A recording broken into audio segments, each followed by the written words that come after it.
Hi, it's me, Aaron Imholt, host of the Steel Toe Morning Show on Rockin' 101. Sorry to get this video done a little bit late at night. People have been asking, where's the Friday video? Here it is. Had to come up with a topic, so I went to the audience, asked them what they thought. One of the intriguing ones that might not have translated well to people outside the central Minnesota area was this whole thing going down with a group here called Unite Cloud and their mission to unite the community.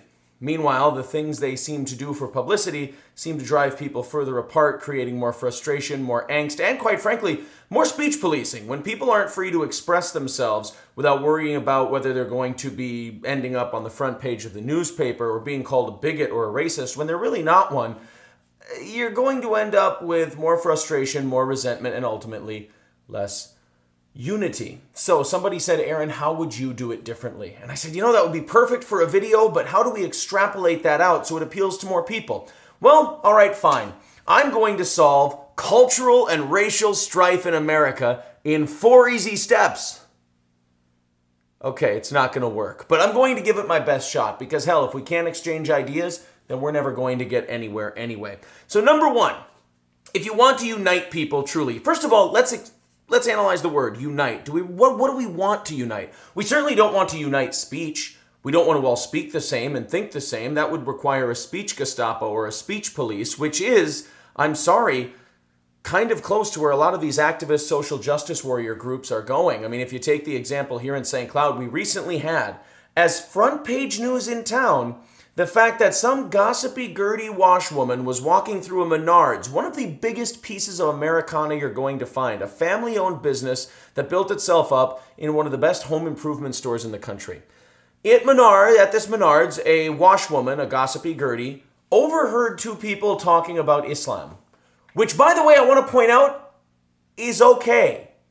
It's okay to talk about Islam or Christianity or atheism or Judaism. And it's also okay to not say nice things about it. Yes, it's okay to criticize religion. Matter of fact, it's necessary that you criticize religion. And sometimes those criticisms are going to be harsh and they're going to be really offensive because sometimes the offensive thing needs to be heard in order to progress. But I digress. This woman over here is 2 guys saying things that she thought were offensive to Muslims. So instead of going, those guys are dicks, and moving on, which is what you do, she actually went up to them, eavesdropped on their conversation, and said, "Could you stop? I'm offended."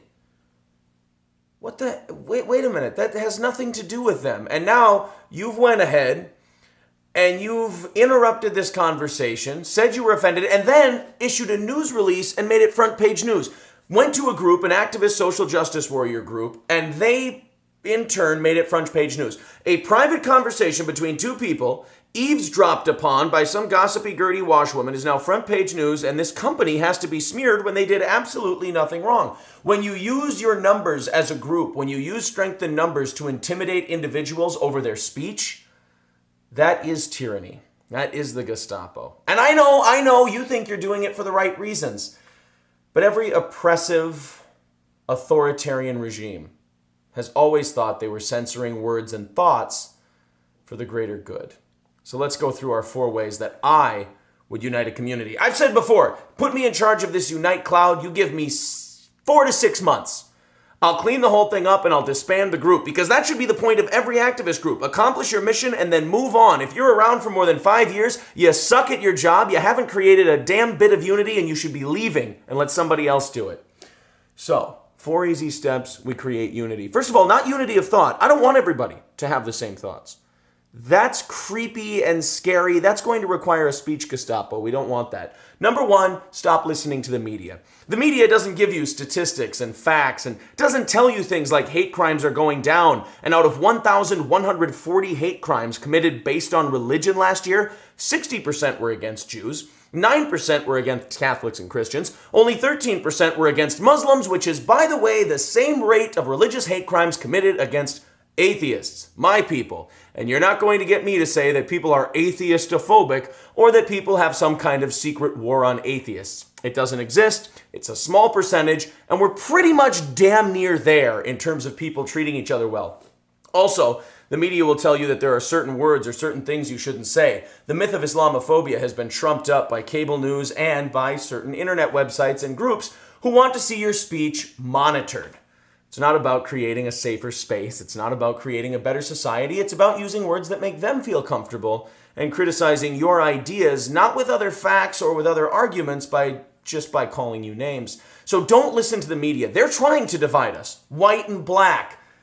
We get along every day. You go to work, you go to school with people of different genders, different races, different religions, and you don't have any problems. You may not talk to each other all the time and give each other hugs and handshakes, but that would be creepy too. We just get along. Don't hurt each other. Don't take their stuff. Show some respect or just show relative indifference. That's not a big deal. And criticizing people is not against the rules. Having critical thoughts and not putting them in a very politically correct manner is not the same as punching someone in the face. In fact, it's totally allowed. Don't listen to the media. They're only out to divide. Number 2, disagreement is okay. Not only that, disagreement is actually our goal here. Anyone who thinks that our goal should be unity, meaning we all say the same things and think the same things, is a really weird fascistic way to live. No, disagreement is what you want. You want the guy who says something that you don't agree with at Menards to then look at that guy and go, he's kind of a dick. I don't like him. I'd rather not associate him with him. Or number 2, you go, I'm going to go talk to that guy. Maybe throw some facts at him, some figures, change his mind, have that discussion. And if you walk away still disagreeing, guess what? It's fine. Nobody's racist. Nobody's a bigot. Nobody's engaging in hate speech. You have different ideas. If we weren't allowed to have ideas, if we weren't allowed to exchange those ideas, and if we weren't allowed to openly criticize other people's ideas without being called a bigot or a racist when you really have no proof that they are either of those things, we wouldn't have developed into the very tolerant, diverse society that we have today. So your goal should not be getting people to stop saying certain things. Your goal shouldn't be everyone agreeing with you. That's weird. That's some brown shirt shit. Your goal should be everyone being able to disagree and everyone's disagreements being, magic word, tolerated, which brings me to number 3. Number 3 is we need to practice real tolerance. Real tolerance, as I've said before, is not everyone thinking the same thing. That's Nazism. No, tolerance is what you do when a baby's crying in the store. You don't walk up to the baby and start shouting at it. You don't hit their parents in the face. Instead, what you do is you grit your teeth, you go along shopping, even though you're not really a big fan of crying babies. You don't have to be a big fan of everybody. You just have to not hurt them and not take their stuff. Respect their individuality, respect their individual liberties, and respect their private space. This idea that everyone needs to hold hands and like each other, simply not true. We're not fucking six. So, tolerance, good. Tolerance is fantastic. In fact, I would say the vast majority, everyone I know, practices tolerance on a daily basis. That brings me to number 4. It's time to start internalizing your offense. What I mean by that is, if you hear something that offends you, this idea that you automatically can assume that you're right to be offended and they're wrong to say the thing they said is about the height of arrogance. I'm offended from the day I get up in the morning to the minute I go to bed. But I internalize that offense. Why? Because I'm not arrogant enough to think that my offense automatically makes me right. As a matter of fact, sometimes my offense is because I haven't gotten enough sleep or I didn't understand the context in which the offensive thing was said. So therefore, to avoid looking like a moron, I internalize my offense. I go, I didn't like the way that came out. I didn't like what that person said. I could ask them what they meant and engage in conversation, or I could just let it go. Because remember, speaking and criticizing ideas is a lot different from violence. It's not violence. The term hate speech is subjective. Everybody uses the term hate speech to justify their own code of speech policing. It's not a good thing. Remember, there's a great chasm between words and actions, no matter what social justice warriors tell you. Number 4, internalize offense. That's the one I've just been talking about. When you get offended, sometimes you're wrong. And other times, you just need to let it go. So how do we go ahead and unite communities? Number 1, stop listening to the media. If you're getting your talking points from MSNBC or Fox News, you're automatically taking sides in our latest civil war, which is dividing people amongst by thought and demonizing the person we disagree with. Number 2, it's okay to disagree. Disagreeing with people is fine. Having ideas that someone else doesn't like doesn't make you a bad person. It just makes someone who's more critical of an idea. As a matter of fact, Christianity and Islam need to be criticized. Why? Because they're the 2 biggest religions on earth. And 2 of the biggest oppressors of human beings, especially women, is organized religion. Therefore, if we don't criticize these things and constantly keep their feet to the fire, they're never going to improve, and it does end up impacting the rest of us. When you have a religion of 1.4 billion people, that religion of 1.4 billion people needs to be criticized. It needs to have its ideas vetted, evaluated, and yes, sometimes even insulted or pointed out how ridiculous they may be. Anyone who believes that they get their rules and regulations from an invisible man in the sky is kind of a fucking idiot anyway. If you can't back up what you believe in other than, well, my invisible friend told me so, then we're not engaging in an intellectual argument. We're talking mysticism at this point. So when you have a big religion, it needs to be criticized. It's actually crucial that it be criticized. And that criticism cannot be called phobic or racist. First of all, you can't be racist against a religion. Second of all, a phobia means a fear. A criticism is not a fear, but rather an observation based on what you know. Criticize religion. Don't hit each other. Don't take each other's stuff.